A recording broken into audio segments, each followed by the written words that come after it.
Hello and welcome to session 4 Dealing in Foreign Exchange Management Act 1999। मैं हूं CA Atul Kumar Chaturvedi और हम सब मिलकर के पढ़ रहे हैं foreign exchange management act 1999 for CA intermediate students. अभी तक हम 3 सेशन कर चुके हैं, जिस सेशन में हमने फॉरेन एक्सचेंज मैनेजमेंट एक्ट का ओवरव्यू देखा, रूल्स रेगुलेशंस का एक कॉन्सेप्ट किस तरीके से फॉरेन एक्सचेंज मैनेजमेंट अप्लाई होता है वो हमने देखा है।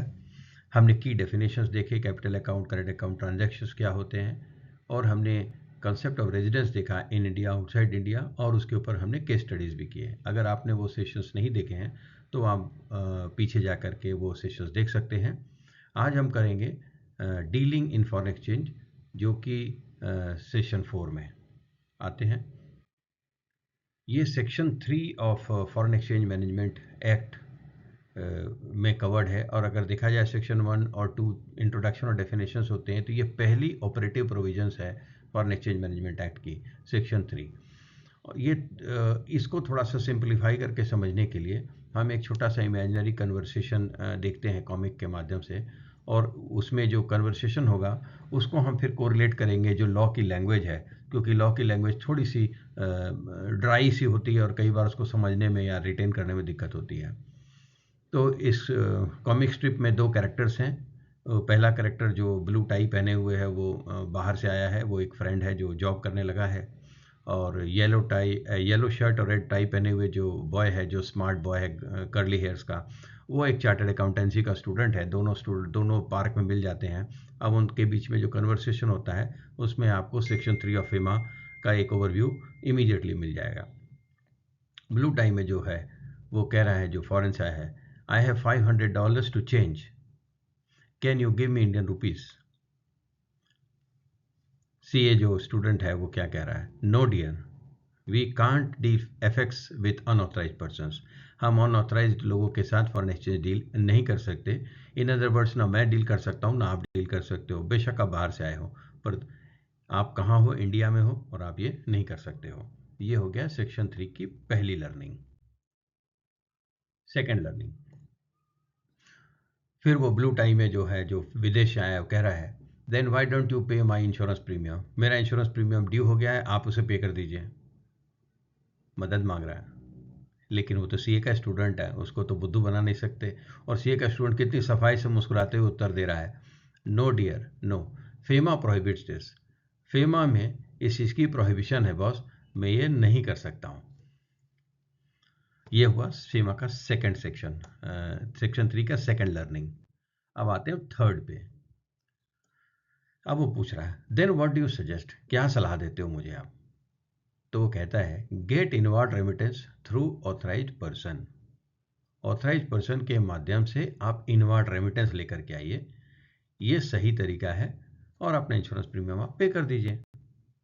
ये हुई तीसरी लर्निंग।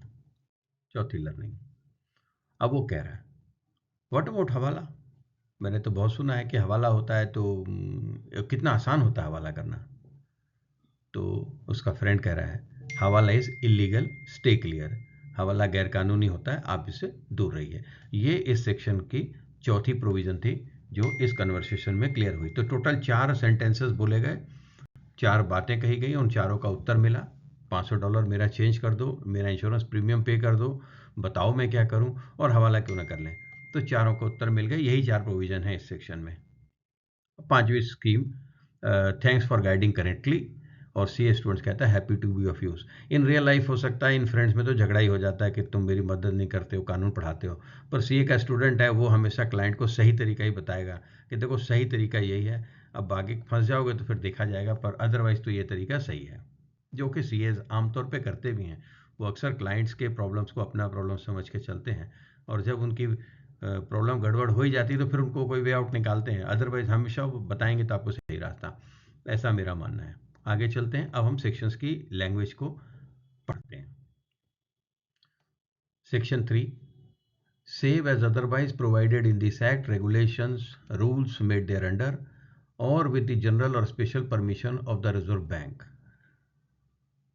सिवाय जैसा कि इस एक्ट में लिखा गया है, रूल्स में लिखा गया है, रेगुलेशंस में लिखा गया है, या फिर रिजर्व बैंक की स्पेशल या जनरल परमिशन ले करके अगर ऐसा कुछ नहीं हुआ है तो आपको पहली बात तो ये रूल बता दिया गया, no person shall deal in और ट्रांसफर एनी फॉरेन एक्सचेंज और foreign security to any person not being an authorise person. आप कोई भी फॉरेन एक्सचेंज या फॉरेन सिक्योरिटी में ना डील करेंगे, ना ट्रांसफ़र करेंगे, किसी भी व्यक्ति को नहीं करेंगे, चाहे वो रेजिडेंट ऑफ इंडिया हो, चाहे वो नॉन रेजिडेंट ऑफ इंडिया हो, unless that person is an authorise person. ये ऑथराइज पर्सन के माध्यम से ही आपको करना है। सिंपल लैंग्वेज में, no FX dealings with an unauthorise person, जो कि इस मीम में भी कहा गया है, I can't deal with unauthorise person. तो this is what was the first sentence also. Example ले लेते हैं। Mister Raj is living in US and comes on a visit to India. US में रहते हैं, इंडिया आए हैं। He would like to sell $500 to his friend who is resident in India. एक same example है, $500 है, किसी को देना चाह रहे हैं। और अक्सर ऐसा होता है कि कुछ लोग जो है मार्केट से बेटर रेट दे करके ले लेते हैं। दिल्ली में पालिका बाजार के सामने कभी कभी मैं सुनता था कि महंगे रेट पर लोग डॉलर खरीद लेते हैं, जो विदेशों से आते थे वो बेच दिया करते थे, या फॉरेनर्स बेच के चेंज करा लेते थे बिकॉज उनको शॉपिंग करनी होती थी। लॉ क्या कहता है? The friend offers him a rate better than the banks but not permitted. It amounts to dealing in foreign exchange. जो आदमी फॉरेन एक्सचेंज दे रहा है, दूसरा आदमी इंडियन रुपीज़ दे रहा है, ये फॉरेन एक्सचेंज की डीलिंग हो गई और एज पर दी फीमा ये प्रोहिबिटेड है। तो ये पहला क्लॉज था सेक्शन 3 का पैरा ए। इसके अंदर एक इंपॉर्टेंट बात है, क्योंकि ये लीडिंग लाइन इसकी जो है, हम लोग लॉ की लैंग्वेज में इसको लीडिंग लाइन कहते हैं, save as otherwise provided in this act etcetera etcetera etcetera. ये पूरा का पूरा फेमा जब आप पढ़ेंगे तो मोस्ट ऑफ द क्लॉजेस में जो रेगुलेटरी पार्ट है उसमें हर जगह यही लिखा गया है कि unless otherwise provided, unless otherwise in any act, rules, instructions etcetera.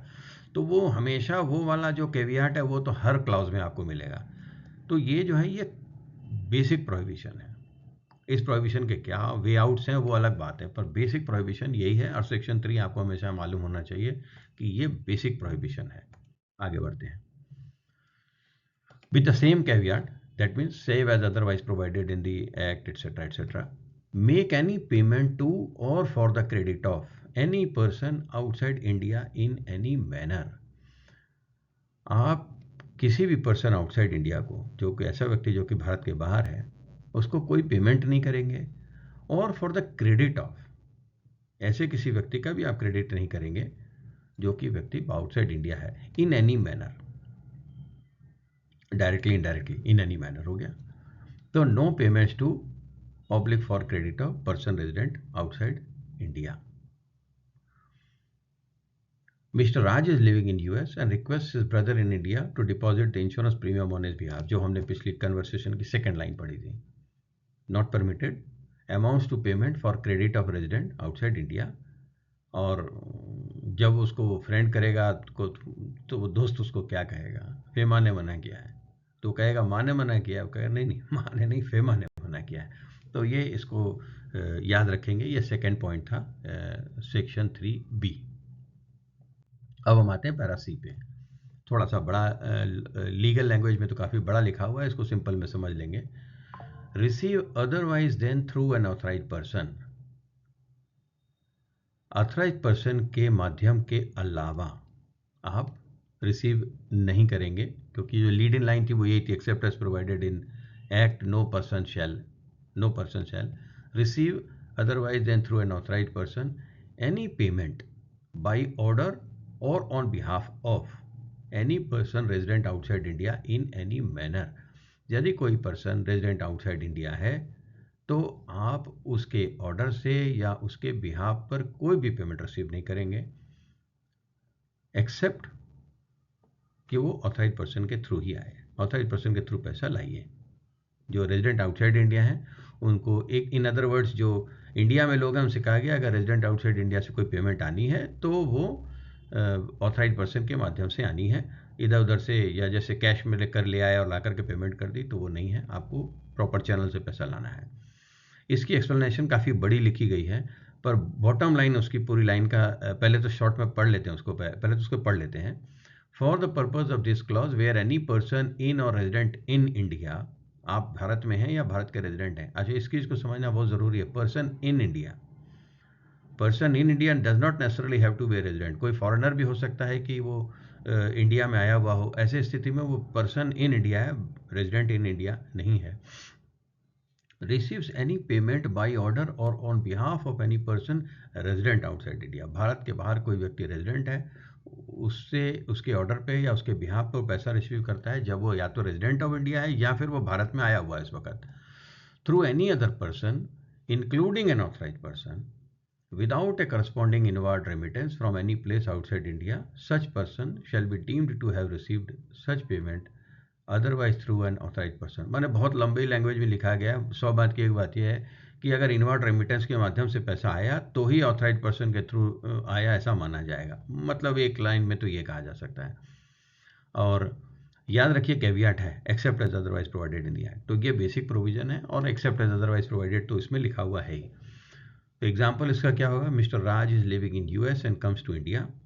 He stays in a hotel and wants to pay $200 in cash currency note to the hotel for stay and food. वो checkout करते time जाते हैं, $200 पकड़ा रहे हैं कि साहब ले लो $200 और मैं चला, मेरे पास तो रुपए हैं नहीं। तो लॉ क्या कहता है?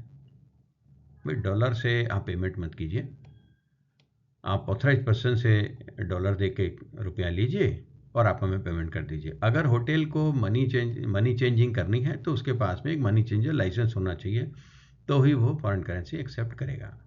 तो ये जो मीम में है आ रहा है, need inward remittance through authorised person. तो होटल का बंदा कह रहा है कि साहब पैसे इनवर्ड रेमिटेंस चाहिए या तो मुझे रुपए ला के दे दो, तो फिर बात खत्म हो जाएगी। तो this was the third condition. जो पिछले कन्वर्सेशन में भी जो हमारी बात हुई थी उसमें भी थर्ड कन्वर्सेशन यही था कि फिर करूं क्या, तो इनवर्ड रेमिटेंस लेके आओ। अब हमारे फोर्थ लिम्ब पे इस सेक्शन के जो फोर्थ लिम्ब है, again with same caveat, except with the except as provided in the act, rules regulations और with general special permission of RBI, no person shall enter into any financial transaction in India. Bharat में आप ऐसा कोई financial transaction नहीं करेंगे as consideration for और in association with acquisition और creation और transfer of right to acquire any asset outside India by any person. आप ऐसे कोई ट्रांजैक्शन नहीं करेंगे फाइनेंशियल ट्रांजैक्शन जिसमें एक एक्सचेंज ऑफ कंसिडरेशन हो रहा है कि मैं यहाँ पर एक कंसिडरेशन दे रहा हूँ और पेमेंट कर रहा हूँ और उसके बदले में इंडिया के बाहर कोई एसेट क्रिएट एक्वायर हो रही है या एक्विजिशन की राइट क्रिएट हो रही है बाय एनी पर्सन। अब वो एनी पर्सन का मतलब वो तो रेजिडेंट ऑफ इंडिया हो सकता है, आउटसाइड इंडिया हो सकता है, लेकिन एसेट आउटसाइड इंडिया है। एक्सप्लेनेशन में लिखा है, for the purpose of this clause financial transaction means making the payment to or for the credit of. ये देखिए लैंग्वेज कनेक्ट करेंगे पिछले वाले सेक्शन जो बी था para, making payment to or for the credit of any person or receiving any payment for by order or on behalf of any person, जो कि second वाला सी में जो कनेक्टेड था, any person or drawing, issuing or negotiating any bill of exchange or promissory note or transferring any security or acknowledging any debt। आप कोई रुपका issue नहीं कर दें, कोई प्रॉमिसरी नोट इशू ना कर दें, किसी को लिख के ये ना दे दें कि साहब ये कागज़ दिखा के पैसे ले लेना, और ट्रांसफरिंग एनी सिक्योरिटी और एक्नोलेजमेंट ऑफ डेट। तो ये तमाम जो लैंग्वेज हैं ये काफ़ी फैला के लिखी गई लैंग्वेज है। इसका सम एंड सब्सटेंस ये है कि ये हवाला ट्रांजैक्शंस को प्लग करने के लिए बनाई गई प्रोविज़न है और ये बहुत सीरियस प्रोविज़न है। Transactions covered by this subsection are known as hawala transaction. इसको एग्जांपल से समझते हैं। An Indian resident gives 44,000 rupees in cash to an Indian dealer. ये है फाइनेंशियल ट्रांजैक्शन जो कि प्रोहिबिटेड है। वो कैसे प्रोहिबिटेड है? इन एज कंसिडरेशन फॉर और इन एसोसिएशन विद, जो है क्या है इसके कंसिडरेशन क्या है और इन एसोसिएशन क्या है। For this transaction his brother in Dubai will get $500 from A Dubai dealer. तो यहाँ एक कंसिडरेशन दी जा रही है और दुबई में एक दूसरी कंसिडरेशन का जो दूसरा लेग है वो वहाँ एग्जीक्यूट होगा। एक पार्टी को यहाँ पेमेंट हो गई, दूसरी पार्टी को वहाँ पेमेंट हो गई। हमने जिसको पैसा दिया उसने दुबई में पेमेंट नहीं करी, दुबई में जिसने पैसा पेमेंट करा उसने तो हमसे पैसा नहीं लिया। तो हमारा और दुबई के पार्टी के बीच में कोई ट्रांजैक्शन नहीं हुआ, उसी तरीके से मेरे ब्रदर के और इंडिया के डीलर के बीच में कोई ट्रांजैक्शन नहीं हुआ। पर ये दोनों ट्रांजैक्शन एक दूसरे के हवाले से हैं। मैंने पेमेंट दे दी 44,000 रुपये, उसके कोई मैंने वापस बदले में कुछ नहीं मांगा, उसने वहाँ $500 दे दिए, उसके बदले में कुछ नहीं मांगा। तो ये इसी को हवाला कहा जाता है और हवाला ट्रांजैक्शंस प्रोहिबिटेड है। हालांकि अब वो दोनों पार्टियां नेचुरली कोई इतना बेवकूफ़ तो नहीं कि यहाँ पैसा लेगा और वहाँ पर पैसा देगा, तो एक देने वाला हो गया और एक लेने वाला हो गया, ऐसा नहीं होगा। देयर में भी सीरीज ऑफ ट्रांजैक्शंस हो सकता है, वहाँ पे वो डॉलर लेके यहाँ रुपया दे रहा हो, तो और फाइनली वो आपस में सेटल कर लें कि तुम्हारा इतना बनता है, मेरा इतना बनता है, but that's a different thing. But according to law that is prohibited, and this was the fourth conversation that the friends had in the beginning of our presentation. एक केस स्टडी है डीलिंग इन फॉरेन एक्सचेंज, क्योंकि हम लोगों ने कई बार ये चर्चा किया है कि देखो फॉरेन एक्सचेंज लॉ एक सिविल लॉ है और इसमें कोई क्रिमिनलिटी या कोई क्रिमिनल एंगल नहीं आता है। देखिए फीमा का वायलेशन क्रिमिनल कंसिक्वेंसेस एक तरह से अट्रैक्ट कर सकता है। एक एक्ट है कोफी पोसा act, conservation of foreign exchange and prevention of smuggling activities act. जब इंडिया में इमरजेंसी थी, करीब 85 साल पुरानी बात है, तब उसके अंदर का बहुत स्मगलर्स अरेस्ट किए जाते थे। उसमें एक पावर ऑफ डिटेंशन है कोफे पैसा अथॉरिटीज़ के पास, जिसके तहत वो 1 साल तक किसी को डिटेन कर सकते हैं। Detention is not arrest. Detention का मतलब होता है आप किसी को रोक रहे हैं फॉर सो दैट ही और she does not do illegal activities, तो उसको डिटेंशन कहा जाता है। तो अभी भी वो एक्ट अप्लीकेबल है। इनफैक्ट एक 2024 का एक केस इसमें हमने स्टडी में साइट किया है। इसको हम डीप में नहीं जाएंगे। मुद्दे की बात यह थी कि एक के मोहम्मद शाजी साहब थे जिनको केरल में अरेस्ट किया गया था कोफी पोसा में, और फिर उनको केरला हाई कोर्ट से भी उनके हेबियस कॉर्पस की पिटीशन रिजेक्ट की गई। फिर सुप्रीम कोर्ट में जाता है और उसके बाद में सुप्रीम कोर्ट कहती है कि ठीक है अब आप इनको डिटेंशन से रिलीज़ कर दीजिए। पर अगर आप पूरी टाइमलाइन देखेंगे तो इस पूरे प्रकरण में 1 साल निकल जाते हैं। वो अगस्त 2023 में ऑर्डर पास होता है और फाइनली उनको सुप्रीम कोर्ट को ऑर्डर मिलता है जुलाई 2024 में। तो ये अगर कोई हवाला एक्टिविटीज़ कर रहा है और ऐसा लगता है कि गवर्नमेंट को कि वो हवाला एक्टिविटीज़ को प्रोपागेट कर सकता है, तो फिर उसको डिटेन किया जा सकता है। और डिटेंशन का नेट रिजल्ट तो यही है कि वो डिटेंशन में हो गया तो उसकी पर्सनल फ्रीडम और लिबर्टी तो उतने पीरियड के लिए ख़त्म हो गई है। और इसको कोर्ट से भी इस पर्टिकुलर ट्रांजैक्शन को इस तरह की जो ट्रीटमेंट होती है डिटेंशन, उसको कोर्ट की भी ब्लेसिंग्स मिली हुई है। जैसा कि एक केस हमने नीचे साइड किया हुआ है, union of India versus Venkateshan S, जिसमें कोर्ट ने कहा था कि a person who violates the provision of FEMA to a large extent can be detained under the preventive detention act COFEPOSA. और यहाँ ऑब्जेक्ट ऑफ फेमा के बारे में भी बात की गई है और ये कहा गया कि power of detention is a prevention measure and does not partake in any manner of the nature of punishment. तो आप देखिए, आप ये भी नहीं कह सकते कि साहब ये तो सिविल लॉ था, मुझे अरेस्ट कैसे कर लिया या डिटेन कैसे कर लिया। Arrest is not A correct legal word. तो ये है। अब समय है आज की टिप का। इलॉन मस्क ने 2022 में जब ट्विटर एक्वायर किया तो वो ट्विटर हेडक्वार्टर में जाते हैं एक पोर्सलेन का सिंक लेकर के और ट्वीट करते हैं लेट दैट सिंक इन। क्योंकि जब कुछ होता है तो उसको समझने में, लोगों को एक्सेप्ट करने में बहुत समय लगता है कि अरे ये तो हो गया क्या। स्टडी के कंसेप्ट में भी ये लागू होता है। जो भी लर्निंग होती है it needs time to settle, तो थोड़ा समय देना पड़ता है। तो लेट दैट सिंक इन। जब आप कोई चीज़ को पढ़ रहे हैं, पढ़ने के बाद ये ना सोचें कि अब मैंने तो सुन लिया तो मुझे अच्छे से समझ में आ गया। वंस जब सेशन ख़त्म होता है तो 5 मिनट बैठ के शांति से सोचें कि आपने क्या सुना था, क्या उसमें आपने एक्वायर किया। और अगर आपको कहीं ज़रा सा भी डाउट आता है कि अच्छा ये तो गैप लग रही है मेरे को, तो वापस जा कर के उसको प्रेजेंटेशन मटेरियल में या इसमें वीडियो में दोबारा से देख लें, जिससे वो चीज़ आपके दिमाग में अच्छे से सेटल हो जाए। हमें पूरा भरोसा है कि आपको फेमा 1999 के कंसेप्ट्स को समझने में मदद मिल रही होगी। फिर भी आपके जितने भी कमेंट्स हैं, सजेशंस हैं, क्वेरीज़ हैं, डाउट्स हैं, उनको आप कमेंट बॉक्स में लिख करके हमें बताएं और हम कोशिश करेंगे कि उन पर हम जल्द से जल्द रिवर्ट करें। आपसे आग्रह रहेगा कि आप इस प्रेजेंटेशन को लाइक करें, दूसरों के साथ शेयर करें और इस चैनल को सब्सक्राइब कर लें। आपसे फिर मिलने की उम्मीद करते हैं और तब तक के लिए ऑल द बेस्ट।